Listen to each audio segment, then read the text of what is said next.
السلام علیکم ورحمۃ اللہ وبرکاتہ۔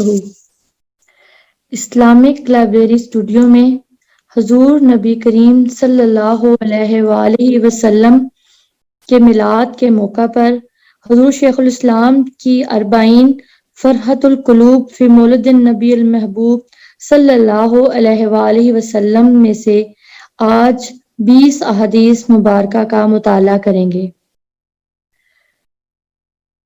حدیث نمبر 1۔ حضرت عروہ ایک طویل روایت میں بیان کرتے ہیں کہ سویبہ ابو لہب کی لونڈی تھی اور ابو لہب نے اسے آزاد کر دیا تھا۔ اس نے حضور نبی اکرم صلی اللہ علیہ وآلہ وسلم کو دودھ پلایا تھا۔ جب ابو لہب مر گیا تو اس کے اہل خانہ میں سے کسی کے خواب میں وہ نہایت بری حالت میں دکھایا گیا۔ اس دیکھنے والے نے اس سے پوچھا، کیسے ہو؟ ابو لہب نے کہا، میں بہت سخت عذاب میں ہوں، اس سے کبھی چھٹکارا نہیں ملتا۔ ہاں، مجھے اس عمل کی جزا کے طور پر اس انگلی سے قدرے سیراب کر دیا جاتا ہے جس میں سے محمد صلی اللہ علیہ وآلہ وسلم کی ولادت کی خوشی میں سویبہ کو آزاد کیا تھا۔ اسے امام بخاری، عبدالرزاق اور مروزی نے روایت کیا ہے۔ حافظ ابن حجر عسقلانی نے امام سہیلی کے حوالے سے فتح الباری میں یوں بیان کیا ہے کہ حضرت عبداللہ بن عباس رضی اللہ تعالیٰ عنہ فرماتے ہیں، ابو لہب مر گیا تو میں نے اسے 1 سال بعد خواب میں بہت برے حال میں دیکھا اور یہ کہتے ہوئے پایا کہ تمہاری جدائی کے بعد آرام نصیب نہیں ہوا بلکہ سخت عذاب میں گرفتار ہوں، لیکن جب پیر کا دن آتا ہے تو میرے عذاب میں تخفیف کر دی جاتی ہے، اور یہ اس وجہ سے ہے کہ حضور نبی کریم صلی اللہ علیہ وآلہ وسلم کی ولادت مبارکہ پیر کے دن ہوئی تھی، اور جب سویبہ نے اس روز ابو لہب کو آپ صلی اللہ علیہ وآلہ وسلم کی ولادت کی خبر دی تو اس نے ولادت مصطفیٰ صلی اللہ علیہ وآلہ وسلم کی خوشی میں سویبہ کو آزاد کر دیا تھا۔ حافظ شمس الدین محمد بن عبداللہ جزری رحمۃ اللہ علیہ اپنی تصنیف عرف التعریف بالمولد الشریف میں لکھتے ہیں کہ حضور نبی اکرم صلی اللہ علیہ وآلہ وسلم کی ولادت باسعادت کے موقع پر خوشی منانے کے اجر میں اس ابو لہب کے عذاب میں بھی تخفیف کر دی جاتی ہے جس کی مذمت میں قرآن حکیم میں ایک مکمل سورت نازل ہوئی ہے۔ تو امت محمدیہ کے اس مسلمان کو ملنے والے اجر و ثواب کا کیا عالم ہوگا جو آپ صلی اللہ علیہ وآلہ وسلم کے میلاد کی خوشی مناتا ہے اور آپ صلی اللہ علیہ وآلہ وسلم کی محبت و عشق میں حسب استطاعت خرچ کرتا ہے۔ خدا کی قسم، میرے نزدیک اللہ تعالیٰ ایسے مسلمان کو اپنے حبیب مکرم صلی اللہ علیہ وآلہ وسلم کی خوشی منانے کے طفیل اپنی نعمتوں بھری جنت عطا فرمائیں گے۔ سبحان اللہ۔ حافظ شمس الدین محمد بن ناصر الدین دمشقی فرماتے ہیں، یہ بات پایا ثبوت کو پہنچ چکی ہے کہ رسول اللہ صلی اللہ علیہ وآلہ وسلم کی ولادت کی خوشی میں سویبہ کو آزاد کرنے کے صلے میں ہر پیر کے روز ابو لہب کے عذاب میں کمی کی جاتی ہے۔ لہٰذا جب ابو لہب جیسے کافر کے لیے جس کی مذمت قرآن حکیم میں کی گئی ہے اور ہمیشہ ہمیشہ کے لیے جہنم میں اس کے ہاتھ ٹوٹتے رہیں گے، تو حضور نبی اکرم صلی اللہ علیہ وآلہ وسلم کے میلاد کی خوشی منانے کی وجہ سے ہر سوموار کو اس کے عذاب میں تخفیف کر دی جاتی ہے، تو اس شخص کے بارے میں تیرا کیا خیال ہے جس نے اپنی ساری عمر حضور نبی اکرم صلی اللہ علیہ وآلہ وسلم کے میلاد کی خوشی منائی اور توحید پر فوت ہوا۔ ولادت کی خوشی میں لونڈی آزاد کر کے عذاب میں تخفیف حاصل کر لیتا ہے تو اس مسلمان کی خوش نصیبی کا کیا عالم ہوگا جو اپنے دل میں موجزن محبت رسول صلی اللہ علیہ وآلہ وسلم کی وجہ سے ولادت مصطفیٰ کے دن مسرت اور عقیدت کا اظہار کرے۔ لیکن ضرورت اس امر کی ہے کہ یہ اظہار مسرت اور عقیدت ان بدعات سے پاک ہو جنہیں عوام الناس نے گھڑ لیا ہے، جیسے موسیقی اور حرام آلات اور اسی طرح دیگر ممنوعات، تاکہ اتباع رسول صلی اللہ علیہ وآلہ وسلم کے راستے سے محرومی کا باعث نہ بنے۔ حضرت عبداللہ بن عباس رضی اللہ تعالیٰ عنہ بیان کرتے ہیں کہ حضور نبی اکرم صلی اللہ علیہ وآلہ وسلم جب مدینہ تشریف لائے تو آپ صلی اللہ علیہ وآلہ وسلم نے دیکھا کہ یہودی یوم عاشورہ کا روزہ رکھتے ہیں، پس ان سے اس کی بابت دریافت کیا گیا تو انہوں نے کہا اس دن اللہ تعالیٰ نے حضرت موسیٰ علیہ السلام اور بنی اسرائیل کو فرعون پر غلبہ اور نصرت عطا فرمائی، تو ہم اس عظیم کامیابی کی عظیم تعظیم و تکریم بجا لانے کے لیے اس دن روزہ رکھتے ہیں۔ اس پر حضور نبی اکرم صلی اللہ علیہ وآلہ وسلم نے فرمایا ہم تم سے زیادہ موسیٰ کے حقدار ہیں۔ پھر آپ صلی اللہ علیہ وآلہ وسلم نے خود بھی روزہ رکھا اور صحابہ کرام کو بھی روزہ رکھنے کا حکم دیا۔ یہ حدیث متفق علیہ ہے۔ حضرت عبداللہ بن عباس رضی اللہ تعالی عنہ بیان کرتے ہیں کہ رسول اللہ صلی اللہ علیہ وآلہ وسلم مدینہ تشریف لائے تو آپ صلی اللہ علیہ وآلہ وسلم نے یہودیوں کو یوم عاشورہ کا روزہ رکھتے پایا، تو رسول اللہ صلی اللہ علیہ وآلہ وسلم نے ان سے پوچھا یہ کون سا خاص دن ہے جس کا تم روزہ رکھتے ہو؟ انہوں نے کہا یہ بہت عظیم دن ہے کہ اللہ تعالیٰ نے اس میں موسیٰ علیہ السلام اور ان کی قوم کو نجات عطا کی جبکہ فرعون اور اس کی قوم کو غرق کیا۔ حضرت موسیٰ علیہ السلام نے شکرانے کے طور پر اس دن کا روزہ رکھا، لہٰذا ہم بھی روزہ رکھتے ہیں۔ اس پر رسول اللہ صلی اللہ علیہ وآلہ وسلم نے فرمایا تمہاری نسبت ہم موسیٰ کے زیادہ حقدار اور قریبی ہیں۔ بس اس دن رسول اللہ صلی اللہ علیہ وآلہ وسلم نے خود بھی روزہ رکھا اور صحابہ کرام رضوان اللہ علیہ اجمعین کو بھی اس دن کا روزہ رکھنے کا حکم فرمایا۔ یہ حدیث متفق علیہ ہے اور مذکورہ الفاظ مسلم کے ہیں۔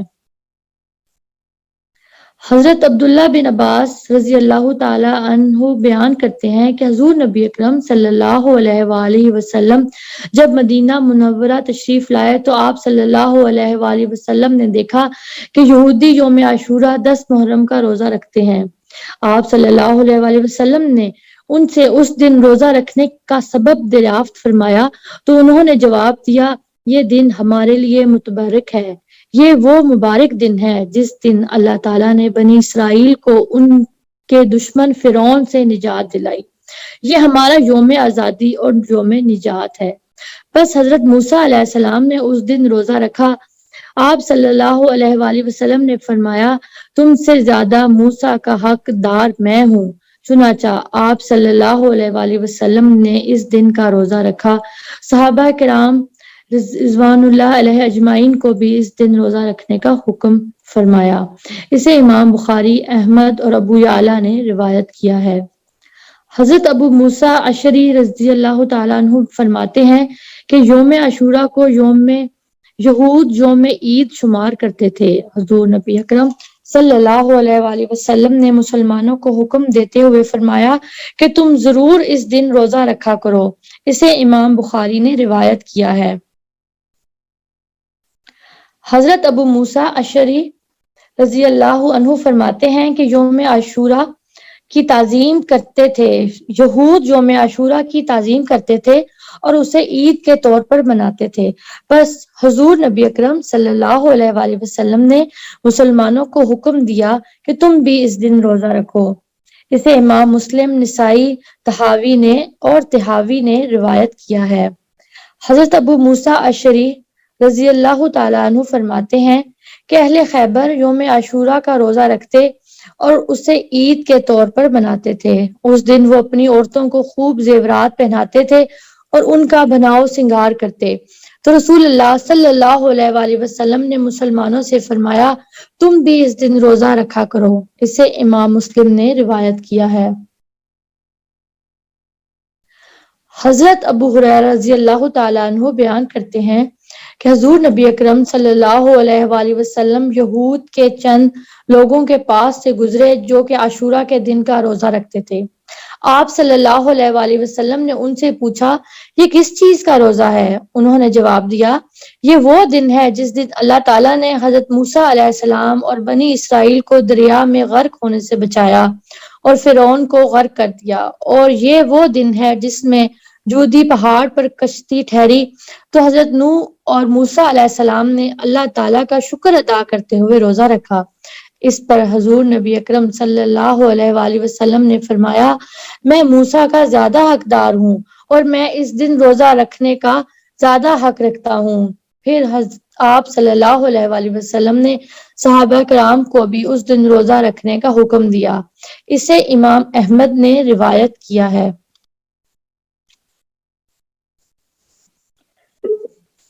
شیخ الاسلام حافظ الاثر ابو الفضل ابن حجر سے میلاد شریف کے عمل کے حوالے سے پوچھا گیا تو انہوں نے اس کا جواب کچھ یوں دیا، میرے نزدیک یوم میلاد النبی صلی اللہ علیہ وآلہ وسلم منانے کی اساسی دلیل وہ روایت ہے جسے صحیحین نے روایت کیا گیا ہے۔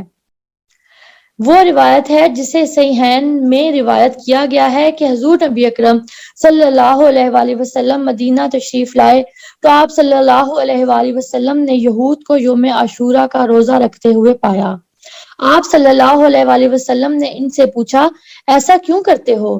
اس پر وہ عرض کنا ہوئے کہ اس دن اللہ تعالیٰ نے فرعون کو غرق کیا اور موسیٰ علیہ السلام کو نجات دی، سو ہم اللہ تعالیٰ کی بارگاہ میں شکر بجا لانے کے لیے اس دن کا روزہ رکھتے ہیں۔ اس حدیث مبارکہ سے ثابت ہوا کہ اللہ تعالیٰ کی طرف سے کسی احسان و انعام کے عطا ہونے یا کسی مصیبت کے ٹل جانے پر کسی معین دن میں اللہ تعالیٰ کا شکر بجا لانا اور ہر سال اس دن کی یاد تازہ کرنا مناسب تر ہے۔ اللہ تعالیٰ کا شکر نماز اور سجدہ، روزہ اور صدقہ اور تلاوت قرآن اور دیگر عبادات کے ذریعے بجا لایا جا سکتا ہے۔ حضور نبی رحمت صلی اللہ علیہ وآلہ وسلم کی ولادت سے بڑھ کر اللہ کی نعمتوں میں سے کون سی نعمت ہے؟ اس لیے اس دن ضرور شکر بجا لانا چاہیے۔ حضرت عائشہ صدیقہ رضی اللہ تعالی عنہا روایت کرتی ہیں، اہل عرب رمضان کے روزے فرض ہونے سے قبل یوم عاشورہ کا روزہ رکھتے تھے کیونکہ اس دن کعبے پر غلاف چڑھایا جاتا تھا۔ پھر جب اللہ تعالیٰ نے رمضان کے روزے فرض کر دیے تو رسول اللہ صلی اللہ علیہ وآلہ وسلم نے فرمایا، تم میں سے جو اس دن روزہ رکھنا چاہے وہ روزہ رکھ لے اور جو ترک کرنا چاہے وہ ترک کر دے۔ اسے امام بخاری، طبرانی اور بہقی نے روایت کیا ہے۔ حافظ ابن حجر عسقلانی رحمۃ اللہ علیہ اس حدیث مبارکہ پر تبصرہ کرتے ہوئے فرمایا، اس سے ثابت ہوتا ہے کہ زمانہ جاہلیت سے ہی وہ کعبے پر غلاف چڑھا کر اس کی تعظیم کرتے تھے اور اس کی دیکھ بھال کرتے تھے۔ حافظ ابن حجر عسقلانی رحمۃ اللہ علیہ ایک اور مقام پر قریش کے اس دن روزہ رکھنے کی وجہ بیان کرتے ہوئے کہتے ہیں کہ یوم عاشورہ کو قریش کا روزہ رکھنے کا سبب یہ تھا کہ شاید انہوں نے گزشتہ شریعت سے اس کو پایا ہو اور اسی لیے وہ اس دن تعظیم کعبہ پر غلاف چڑھایا کرتے تھے۔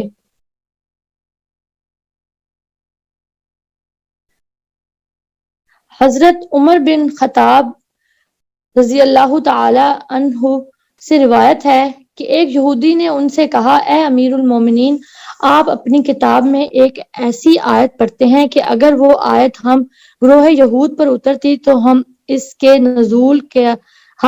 نزول کا دن عید بنا لیتے۔ آپ رضی اللہ تعالی عنہ نے پوچھا، کون سی آیت؟ اس نے کہا، آج میں نے تمہارے لیے تمہارا دین مکمل کر دیا ہے اور تم پر اللہ اپنی نعمت پوری کر دی ہے اور تمہارے لیے اسلام کو بطور دین یعنی مکمل نظام حیات کی حیثیت سے پسند کر لیا ہے۔ حضرت عمر رضی اللہ تعالی عنہ نے فرمایا، جس دن اور جس جگہ یہ آیت حضور نبی اکرم صلی اللہ علیہ وآلہ وسلم پر نازل ہوئی ہم اس کو پہچانتے ہیں، اور آپ صلی اللہ علیہ وآلہ وسلم اس وقت جمعے کے دن عرفات کے مقام پر کھڑے تھے۔ یہ حدیث متفق علیہ ہے۔ حضرت اوس بن اوس رضی اللہ تعالی عنہ سے روایت ہے کہ رسول اللہ صلی اللہ علیہ وآلہ وسلم نے فرمایا، بے شک تمہارے دنوں میں سے جمعہ کا دن سب سے بہتر ہے۔ اس دن حضرت آدم علیہ السلام پیدا ہوئے اور اسی دن انہوں نے وفات پائی اور اسی دن سور پھونکا جائے گا اور اسی دن سخت آواز ظاہر ہوگی، بس اس دن مجھ پر کثرت سے درود بھیجا کرو کیونکہ تمہارا درود مجھے پیش کیا جاتا ہے۔ صحابہ کرام نے عرض کیا، یا رسول اللہ، ہمارا درود آپ کے وصال کے بعد آپ کو کیسے پیش کیا جائے گا جبکہ آپ کا جسد مبارک تو خاک میں مل چکا ہوگا؟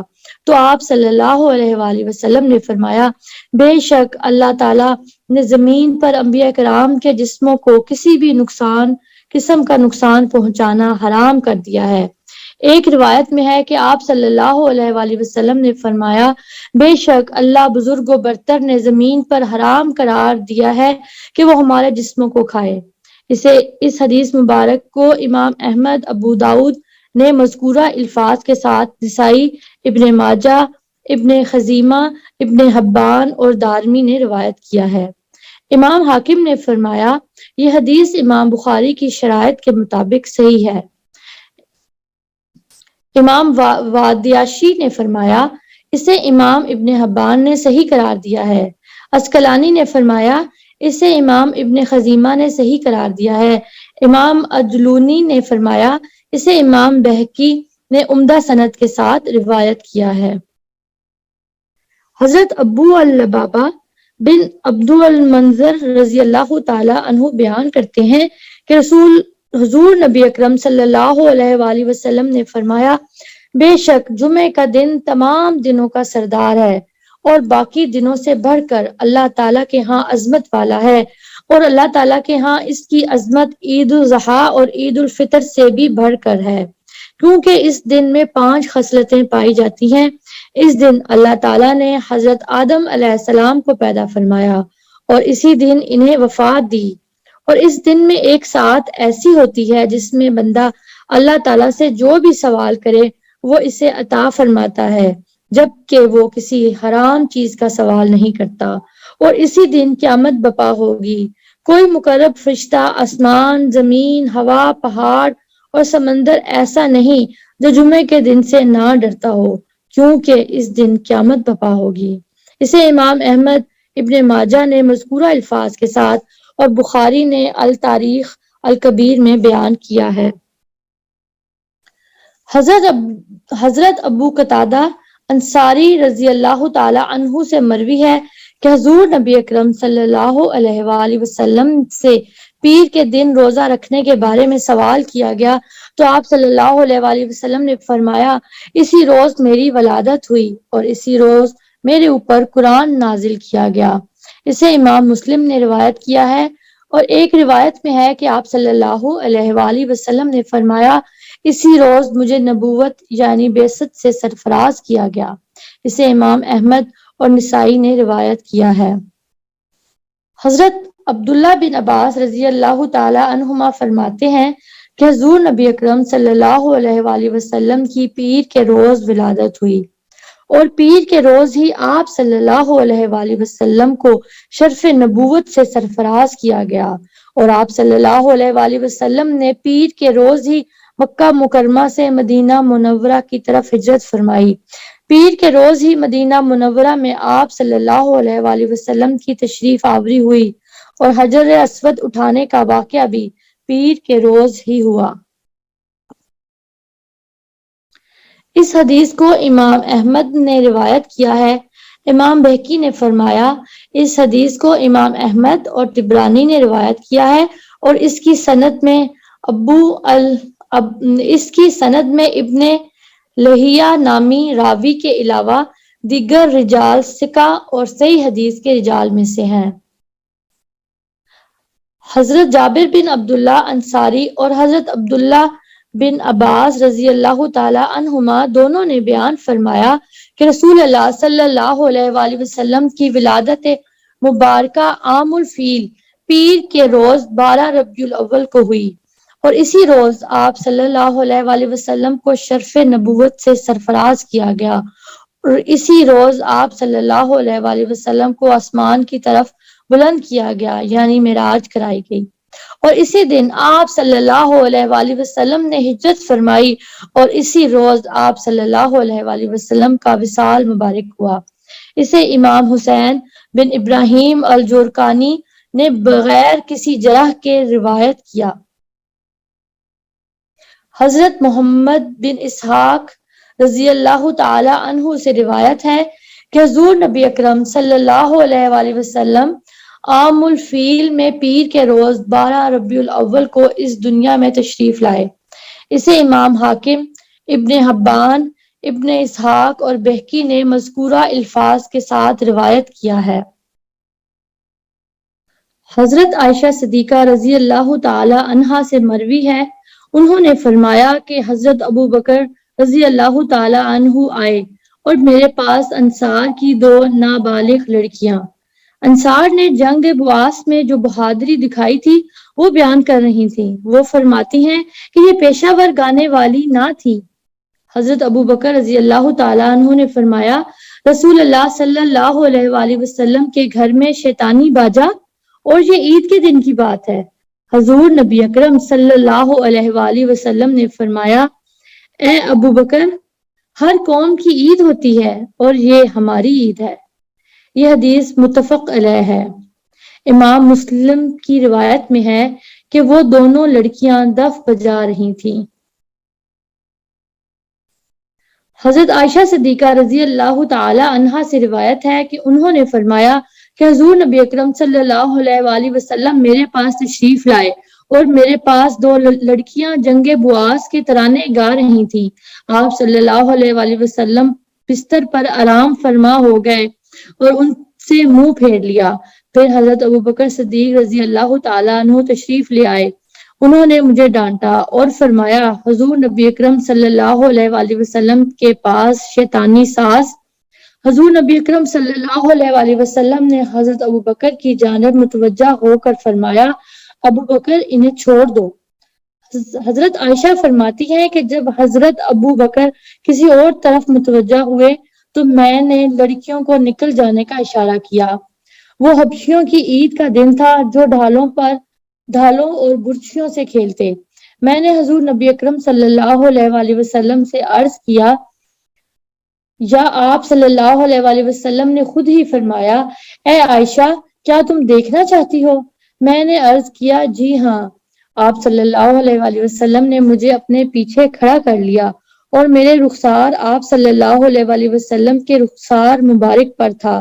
آپ صلی اللہ علیہ وآلہ وسلم فرماتے رہے، اے بنو ارفدہ، اور دکھاؤ، یہاں تک کہ جب میں اکتا گئی تو میں نے فرمایا، بس۔ تو میں نے عرض کیا، جی یا رسول اللہ، تو آپ صلی اللہ علیہ وآلہ وسلم نے فرمایا، جاؤ۔ یہ حدیث متفق علیہ ہے۔ حافظ عسقلانی رحمۃ اللہ علیہ فتح الباری میں بیان کرتے ہیں کہ حضرت عائشہ رضی اللہ تعالی عنہا فرماتی ہیں کہ وہ عید کا دن تھا۔ بس اس سے یہ ظاہر ہوتا ہے کہ یہ حدیث بھی پہلی حدیث کی طرح موصول ہے جس میں ہے کہ اس دن حبشہ والے مسجد میں رقص کرتے، اور امام زہری کی مرکوزہ روایت میں ہے کہ اہل حبشہ مسجد میں کھیلتے۔ امام زہری نے ایک روایت جو امام مسلم سے متصل ہے میں لفظ بحر ابہم اپنے جنگی ساز و سامان کے ساتھ کا اضافہ کیا ہے، اور امام مسلم کی روایت جو کہ حضرت حشام کی اپنے والد سے ہے میں یہ الفاظ آتے ہیں، جس کا ترجمہ ہے کہ حبشہ کے لوگ مسجد میں کھیلنے کے لیے آئے۔ امام محب الدین تبری نے بیان کیا کہ یہ سیاق بتاتا ہے کہ ہر عید میں ان کی یہ عادت تھی کہ وہ مسجد میں اپنے سامان حرب کے ساتھ کھیلتے تھے۔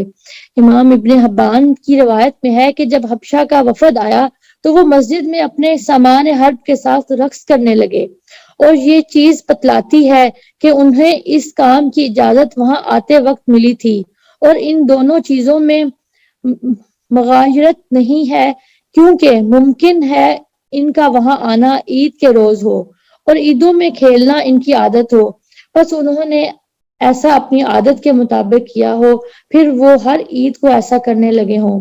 اس چیز کی تائید وہ روایت بھی کرتی ہے جسے امام ابو داؤد نے حضرت انس رضی اللہ تعالیٰ عنہ سے روایت کیا کہ انہوں نے فرمایا کہ جب حضور نبی اکرم صلی اللہ علیہ وآلہ وسلم مدینہ منورہ تشریف لائے تو اہل حبشہ نے آپ صلی اللہ علیہ وآلہ وسلم کی آمد کی خوشی میں اپنے سامان حرب کے ساتھ رقص کیا، اور اس میں کوئی شک نہیں کہ حضور نبی اکرم صلی اللہ علیہ وآلہ وسلم کی مدینہ منورہ تشریف آوری کا دن ان کے نزدیک تمام خوشیوں اور عید کے دنوں سے بڑھ کر تھا۔ حضرت انس رضی اللہ تعالیٰ عنہ نے بیان فرمایا، جب حضور نبی اکرم صلی اللہ علیہ وآلہ وسلم مدینہ منورہ تشریف لائے تو اہل حبشہ نے آپ صلی اللہ علیہ وآلہ وسلم کی آمد کی خوشی مناتے ہوئے اپنے آلات حرب کے ساتھ خوب کھیل کود اور رقص کیا۔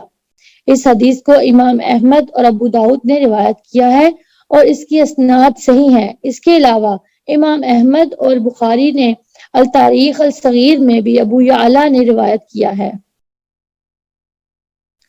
حضرت عائشہ رضی اللہ تعالی عنہا بیان کرتی ہیں کہ رسول اللہ صلی اللہ علیہ وآلہ وسلم باہر تشریف لائے، دار حالانکہ حبشی کھیل رہے تھے۔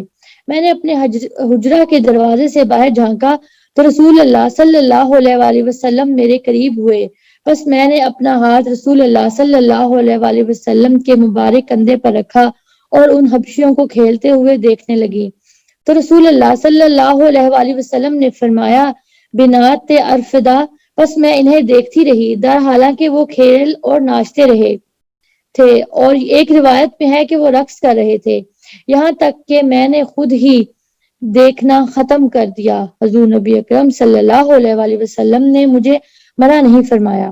اس حدیث کو امام نسائی اور طبرانی نے روایت کیا ہے۔ عسقلانی نے فرمایا، وہ کھیل رہے تھے اور رقص کر رہے تھے۔ زفن کا مطلب رقص کرنا ہے۔ حضرت عبید اللہ بن عائشہ رضی اللہ تعالی عنہما بیان کرتے ہیں کہ جب حضور نبی اکرم صلی اللہ علیہ وآلہ وسلم مدینہ میں داخل ہوئے تو آپ صلی اللہ علیہ وآلہ وسلم نے لوگوں اور عورتوں کو اپنے استقبال کے لیے مکانوں کی چھتوں پر پایا، جبکہ مدینہ منورہ کے بچے اور بچیاں یہ پڑھ رہے تھے، طلع البدر علینا من ثنیات الوداع وجب الشکر علینا ما دعا للہ داعی۔ ہم پر وداع کی گھاٹیوں سے 14ویں کا چاند یعنی چہرہ دہا طلوع ہو گیا، اور ہم پر اس وقت تک شکر ادا کرتے رہنا واجب ہو گیا جب تک کوئی اللہ تعالیٰ کی طرف دعوت دینے والا دعوت دے رہا ہے، جب تک کوئی بندہ خدا کا نام لینے والا باقی رہے گا۔ رسول اللہ صلی اللہ علیہ وآلہ وسلم کی تشریف آوری کا جشن منانے کی خاطر حبشہ کے لوگ اپنے آلات حرب کے ساتھ رقص کرتے رہے۔ اس حدیث کو امام ابن حبان نے الثقات میں اور ابن عبد البر عسقلانی اور محب الطبری نے روایت کیا ہے۔ اللہ تعالیٰ کا شکر ہے کہ آج ہم نے 40 میں سے 20 احادیث مبارکہ کا مطالعہ کیا۔ بقیہ کی 20 احادیث مبارکہ انشاءاللہ اگلے سیشن میں بیان کی جائیں گی۔ اللہ تعالیٰ سے دعا ہے کہ اس عمل میں ہم سے تمام غلطیاں کوتاہیاں جو ہو گئیں ان کو معاف فرما دے، اور ہمیں توفیق عطا فرمائے کہ ہم حضور صلی اللہ علیہ وآلہ وسلم کی حدیث مبارکہ کو سنیں، محبت کریں اور اس پر عمل کریں، اور حدیث مبارکہ کا نور ہم سب کو اللہ تعالیٰ عطا فرمائے۔ السلام علیکم ورحمۃ اللہ وبرکاتہ۔